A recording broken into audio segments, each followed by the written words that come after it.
Oh, we're live. Wow, that kind of came up on me quick. Wow. A few weeks, listen, everyone, thanks for coming. 30 with Karen and Justin. A few weeks ago, we had Britt Nick from Well Nested Living on, and I don't know if you were listening or if anybody saw this, but we were talking very slowly for some reason, and the internet screwed us over.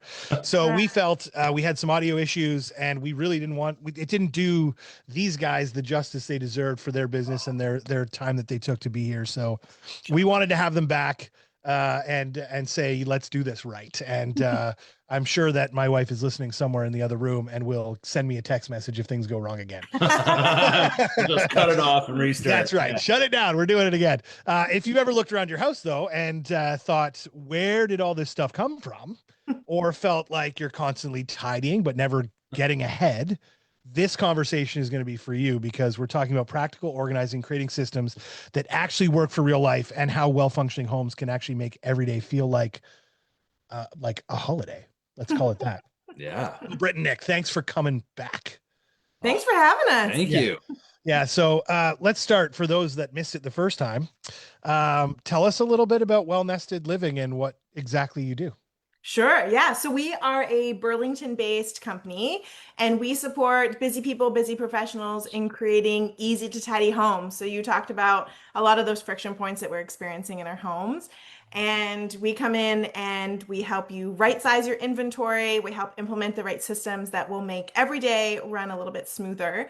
And we also support our clients ongoing with home management, which is essentially like a home manager on demand. We come in, we take all the things off your to-do list. And our goal with all of our services is just to give you back more of your time for the stuff that matters. That's amazing. So you're obviously husband and wife. I'm going to go there.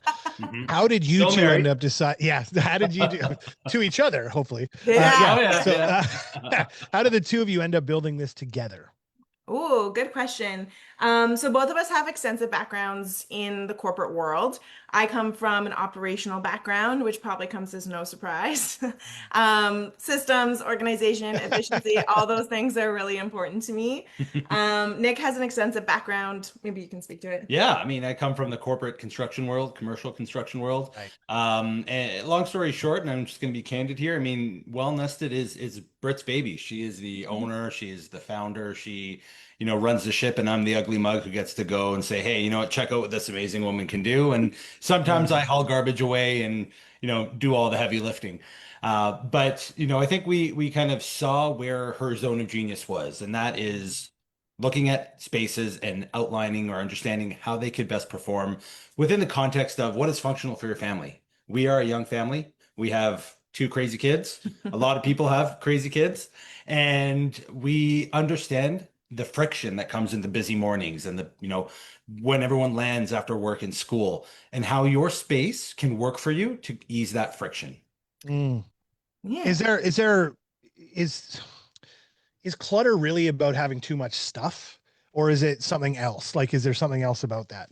There's a lot at play. And so I start a lot of our conversations with clients and potential clients with a lot of questions to try to understand the why behind their current situation. So in the majority of cases, yes, we have too much stuff. We are in a generation of consumption, ease of consumption. It's very easy for us to make purchases and for things to show up on our door. Yeah. And because of all of that, yeah, we've accumulated a lot. We haven't necessarily been taught or built that muscle to say like, okay, cool, lots of stuff is coming in. Some things need to leave in order to make space for that. We've also like overscheduled ourselves and overcommitted ourselves. So like no one has the time or capacity to actually do that, even if we knew how. So that's a huge part of the equation. But then we also work with a lot of folks who are neurodivergent, and different brains function differently. Not every brain is able to effectively maintain a home, effectively maintain systems. Either it wasn't modeled to us, their brain doesn't work that way. There's so many reasons why clutter could be accumulating in your home. And so we start with a lot of questions in order to understand the why first. And that's how we kind of come up with a plan. Well, that's interesting, because you're right, I guess. And you have to build a system that's attainable or sustainable for the individual that's living, or the individuals that are living in the home, because Right. every home is so different. Yes. Yeah. Whether Yeah. it's the space itself or the actual humans and their brains and how they work, right? Yeah. That's Yeah. very Yeah. interesting. I The They go never through maintenance even the thought of piece. that.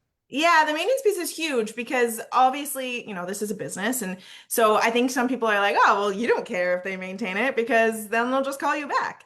But that's also not a great client experience. So we Right. want to make sure in the same way that like you hope that when your clients are ready to sell a house, they'll call you back, but you don't want them to call you back in a month from now because they didn't like the house that you helped them buy.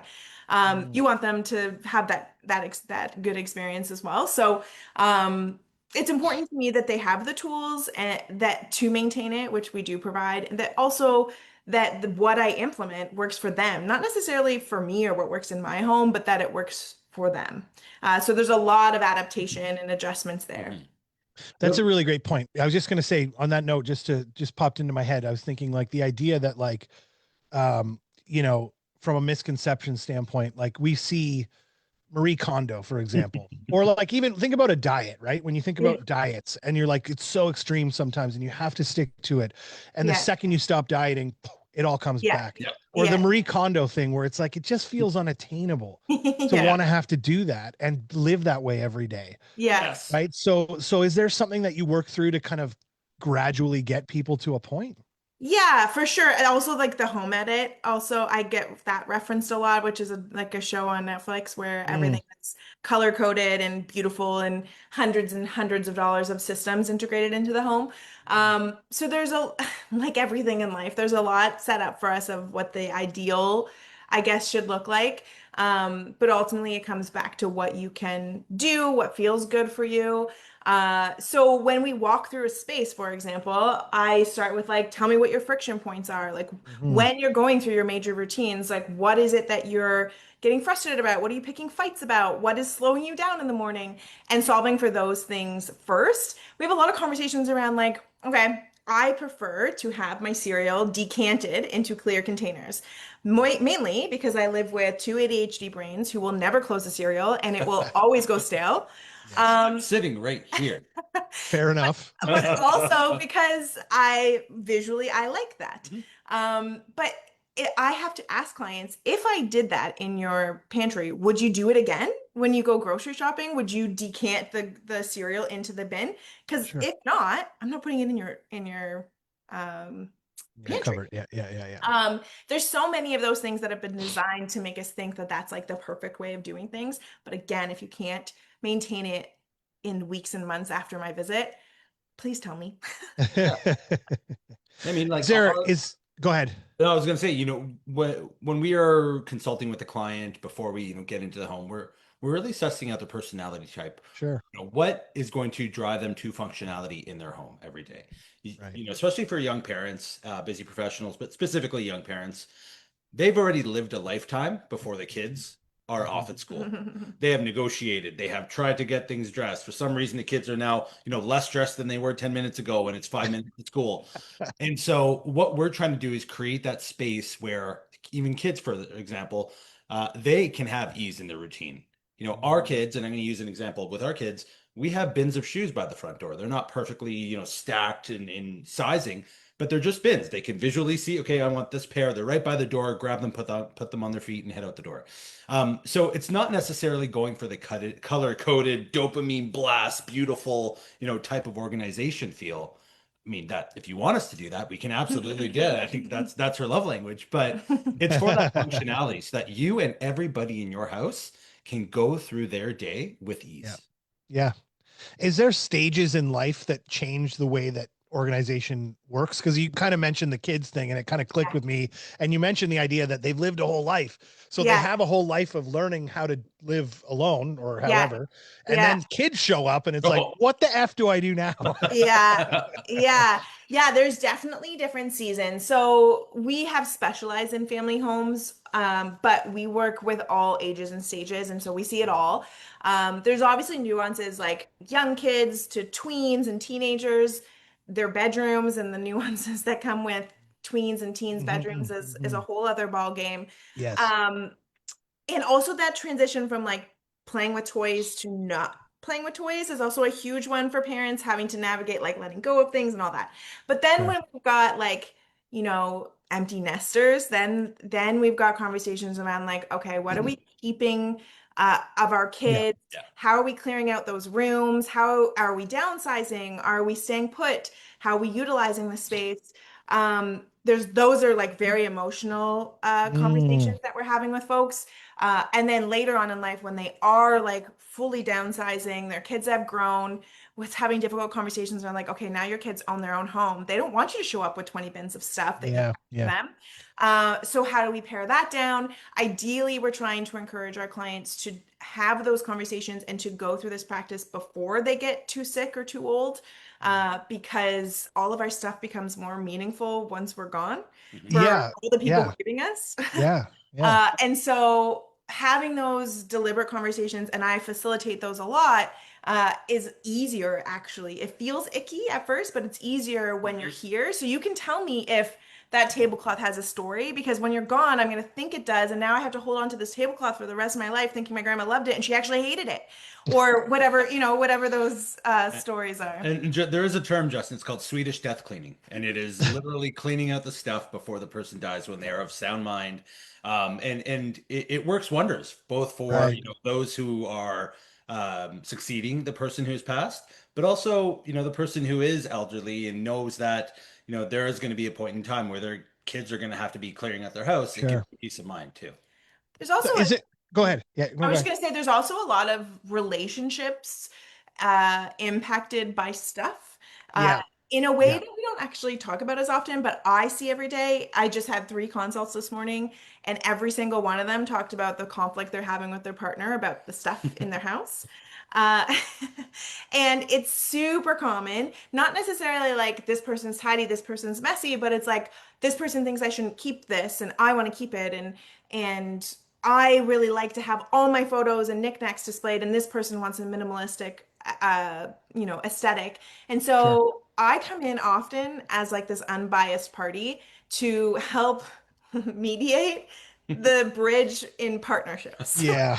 Yeah. This is an ongoing thing. Like right around the corner this way is a stack of blue bins that are full of kids' clothes Ah, that no longer fit anybody in this house. Maybe the Sure. dogs, you Maybe. know. Yeah. fun. And I, my ongoing conversation when we moved to this house was, can we just get rid of a lot of this now? Because Mm, that's a good time to shift when you have yes, that of stuff course. to get rid of stuff. And there was a hard no on that front. And it's kind of like the idea that my son learned how to skate, not from me, because when he came to me to learn how to skate, he wouldn't stand up. He needed my help. I needed to lift him. When I handed him off to somebody else, boom, immediately he learned how to 100%. skate. Yeah. Right. So 100%. Andrea, somewhere over there. Yeah. So is there a room that you find that's consistently makes the most stress for people? Ooh. Oh, great question. Um, I would say it's often different ages and stages of life. Right, right. I would say young families, it's usually entryway, kitchen, and main floor Mhm. are the 3 zones that may busy families, because they tend to spend a lot of time together in Right. one space. Yeah. Teens and tweens, it's their bedrooms that cause Mm, parents stress. mhm. Or like if they've got like a dedicated room or basement or like hangout zone, it tends to be that. I get a lot, also seasonally. So garages in the spring, we do a Oh, lot of garages in the Yes. spring. yes. Yes. I try to encourage we actually promote a lot of garages in the fall so that you didn't just store everything until the spring. Um, and that you have maybe a little bit more space before it snows and Sure. all of those things. Um, but yeah, storage spaces are also huge for anyone who owns a home. Mhm. Any type of storage space tends to collect a lot of future unmade decisions. And that tends to be anyone who's busy or who has neurodivergence, ADHD, anything like that. Those types of delayed decisions tend to Mm. haunt them Yeah. forever. You mentioned about teens. Talk to me about the idea of like pushing them to a point, but also giving them space. Because I find like, like teens are all, listen, I'm all for, disciplinary parenting and so on Yeah. and so forth. And I'm all Yeah. for, we've we've seen some things lately that in houses that we've been in that I've been in that I'm like, what is going on here? Like, Yeah.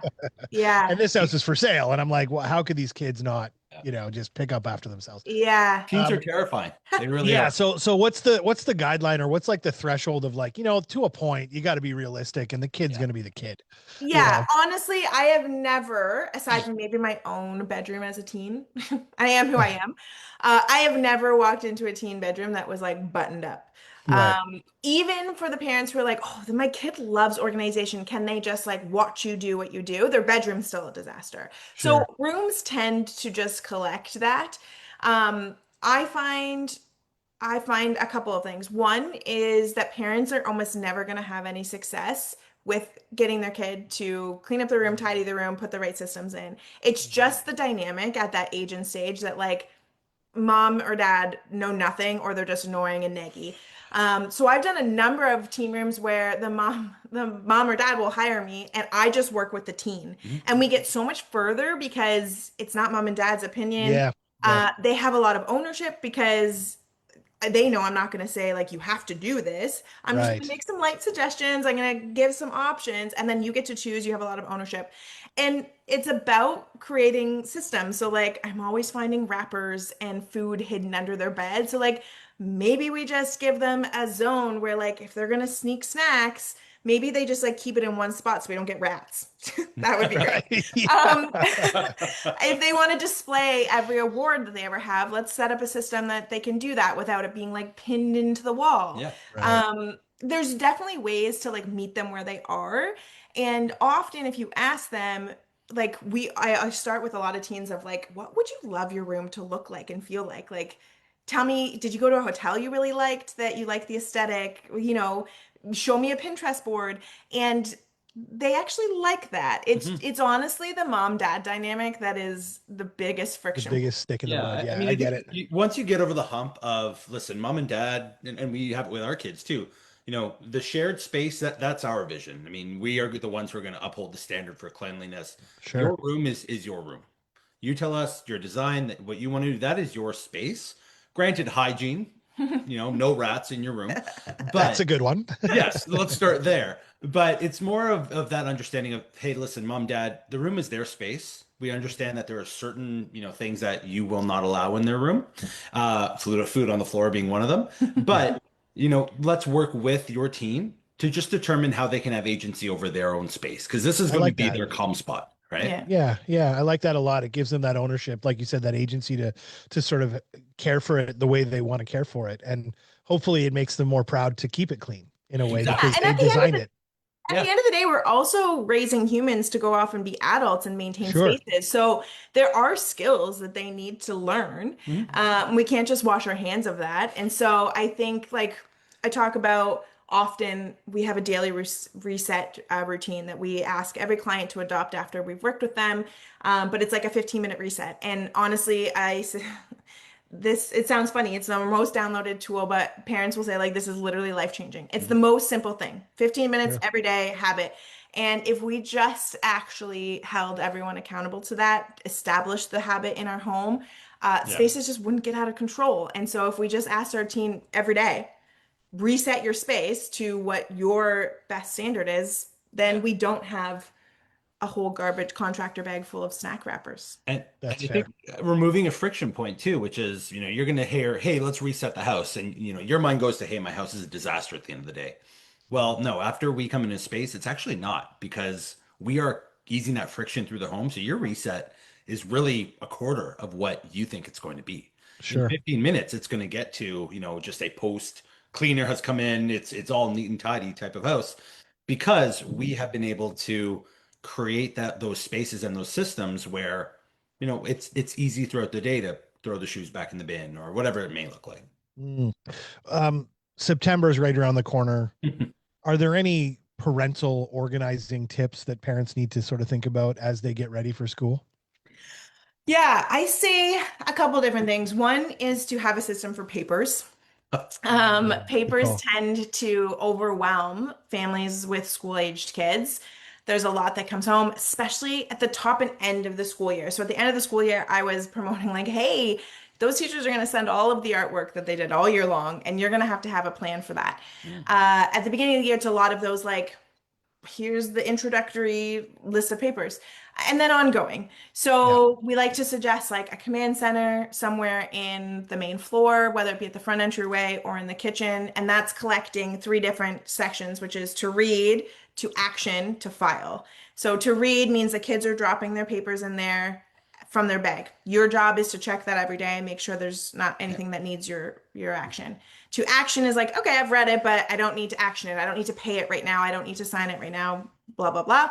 And then to file is like, I've done what I need to do with it and it needs to stay. So it's going to go in there until I bring it to our main filing system. Yeah. It doesn't go in there if it could just go in the garbage once you've actioned it. Right. So that command center is really important. Yeah. And what that command center actually does is it allows people with neurodivergence to prioritize it based on how their brain works. For example, you can put it in a to action later category and you'll come back to it. I have to action it now because I will absolutely forget about it. So I will slip that paper into, the category that best suits my brain so I can That makes sense. Remember. Yeah. And then another one is like keepsake paper. So a lot of parents struggle with what to do with all the artwork and the report cards and like all that kind of stuff. So we like to suggest having like a banker's box with a file per school year for each kid so that you can have that all ready to file in and start the year fresh. But then the entryway is a big zone that we like to focus on at the beginning of the school year. So having a place where your kids can drop their bags, can empty their lunch boxes, can find their shoes, their jackets, and ideally all independently. So Nick talked about, like, can we all just stop asking our kids to line up their shoes because they're never going to do it perfectly? Give each kid a bin for their shoes that they can literally like throw. Our kid likes to like toss and practice his shot with his shoes. And I actually don't care as long as they end up in the bin and not on the floor. Sure. Have a bin for hats and sunscreen or hats and gloves. Just creating some ease around what those friction points could be at the front entryway so that the top and end of your day can be a little bit easier for everyone. Yeah, that makes perfect sense. And it's funny because a lot of setup up front or even a little setup up front can save a lot of time later, I guess is the idea behind this. 100%. What would be one sort of organizing habit that you absolutely can't live without? Ooh. I have two. Can I share two? Absolutely. Okay. One is all of them. We're good. I can't live without any of them. You're getting it. You understand? Yeah. No, I'm with I you. am to live with. No. So one is the 1 in, 1 out rule. So this is something we practice religiously in our home. And even before I did this professionally, actually. And it's essentially like one thing comes in, one thing of the same category has to leave. Ideally, Right. It doesn't, I'm not holding your toes to the fire on that one, but our kids practice it with, they really love stuffies. I just thought one kid in, one kid out. Yeah. Some days. But our kids really love stuffies. And so, we'll be out and about and they find a stuffy that they absolutely have to have. No problem. And they know now, Mommy, I would like that stuffy, but I already know which one I'm going to donate or give to a friend or pass on. And it's a habit that we've instilled with them so that they know anytime they ask for something new that isn't a need or a want, that isn't a need and just a want, something will have to leave the home. We practice the same, like one t-shirt comes in, one leaves. And that just helps to make sure that your inventory levels are being maintained. Then the second one is the 1 minute rule. So as much as possible, and I know you said can't live without, but honestly, it saves us by not delaying any task that takes 1 minute or less. Yeah. And this is really great. I know we keep talking about neurodivergent. We've just had a lot of clients recently that happen to be that, but this is really great for neurodivergent brains because those rules and those kind of easy reminders are helpful. But it avoids a lot of the drops, a lot of the stair piles, a lot of the like, I'll take that down next time I go down. If you can complete the task in 1 minute or less, do it now instead of later. And your future self will thank you. And speaking from experience with your partner, you have that to-do list in your head. Hey, you know what? The communication, hey, hon, I'm just going to go do this. It'll take me a minute. Even though she's waiting on me for something, that mutual understanding, I think has saved about 4,000 arguments at this point. Well, we established we're We established married. it. And, I think to be clear, like, a lot of people look at us being like, your house is so, must be so organized. And we have two young kids. At the end of the day, it is chaos. And, on our Instagram page, we try to be realistic about it, but we also try to show how easy it is to kind of tidy up and keep those systems in our house implemented with our kids. So, stuffies, it's not like they have one stuffy. Our kids have bins of stuffies. Mm. But, of the 20 that they have, they're never going to exceed 20. Right. Yeah. Is there something that stands out to you as what you would consider the funniest thing you've ever found while organizing someone's home? Oh, I I don't know love if we that could face you say just that made. Yeah, live. that's great. You don't have to name names, but I would love to hear a funny story like that. Boy. Oh dear. Just in your mind, imagine what it might be, and that's it. So Yeah. I Yeah. recently did a basement from an elderly father who had passed away in his inventory. So he was a young lad in the 70s, late 60s. Do you have And things that young lads store sometimes? view and read, flipping through content. Right. So Right. yeah, I found that with his adult daughter. Um, And, That's fantastic. specific hardware to accompany it. Oh, yeah. It's like, fair enough. That was funny. Funny enough, I also had someone on our team who started that day and happened to be the one to find it. So that was that's her great. first day, That's uh, which is wonderful. yes. We've also found adult toys in kids' toys. Oh, Accidentally, Yep. of course. yeah, of course. Yeah, no, like the kid doesn't realize what it is, puts it in the Yeah. box. Yeah. I get it. Yeah. But honestly, we have some really funny conversations. Recently, someone told us about their when we are going to the next room that we're going to be organizing, we will find bins of bones. Which is Okay. interesting. We honestly have, I say we see it all, but I've started to keep an ongoing list of like unique categories. It started with early on, our client had a bark collection, which I thought was going to be the most outlandish thing I found, and it certainly isn't. So, Oh, yeah. we honestly, the magic of what we do is that like we create a shame-free, judgment-free zone. So with our clients, no one's like, oh my God, I'm so embarrassed. I'm like red in the face. We just get to laugh about it Yeah. and be like, humans are so funny and move on. So Yeah, great. I mean, it's your space. It's a very personal. That's amazing. That's so great. There's one last thing I want to talk about because we're also, as much as we're coming up to school time, we're still just coming up to August, and a lot of people are going on vacation. Yeah. And one of the things you guys told me about was this sort of vacation return prep kind of thing, which I thought was such a genius move because I don't know how many times my dad's been on vacation and I've had to run over and like turn down his air conditioning and Yeah. put milk in the fridge or whatever, just so they have something for coffee the next morning or whatever, like. Yeah. So tell me a little bit about that because I think this could be key for some people going on vacation in the next few months. Yeah. So we call it the home checks. Do you want to talk about it? Yeah, I mean, it really ties into what Britt was saying, which is our kind of, customized home management platform where, we come in, we manage your house, whether it's returning your, doing your returns, running errands, especially around the holidays, picking up gifts and doing that sort of stuff. We are going to be back to school. There's a large mandate for, return to office. We see a lot of people going back into the city. And so we marry that with what we call home check. And that is while you were gone, we are going to be that competent individual who's going to check on your home for you. A lot of people don't realize, but your home insurance policies do require somebody to check in on your house when you're gone every 48 to 72 hours. If you're gone for a month, if you're a snowbird, you cannot reasonably ask your kids to do this. No. Way too much of a lift. So we'll create a little bit of a report, even if it's an email saying, hey, yep, here's some photos, everything's looking good. That's all your insurance policy needs. But we do that for you and we have that scheduled service. We marry that into home management. And that is, hey, you are going to come back. You want a nice, clean, fresh bed with fresh sheets to sleep in. You want your pantry stocked. You want groceries picked up. Come home and actually be ready to go and not have to spend the first day back just getting back up to speed with everyday life. Sure. So we provide that service and it's had a really good impact on people. And they've been calling us, especially coming, out of the winter season.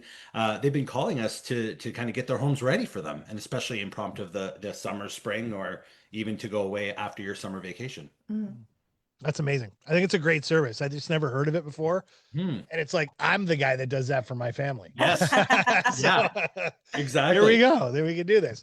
I should be charging them is what I'm doing. Yeah, that's the takeaway. Yeah. Okay, really quick fire. Folding or hanging? Ooh, hanging. Folding. Labels or no labels? Labels. Labels. We like labels. Shoes on or off? In the house? Yeah. That is my favorite reaction to that question. That is the best. Favorite organizing product under $25? Oh, Lazy Susan in your fridge. Ooh, dividers in your drawers. Love it.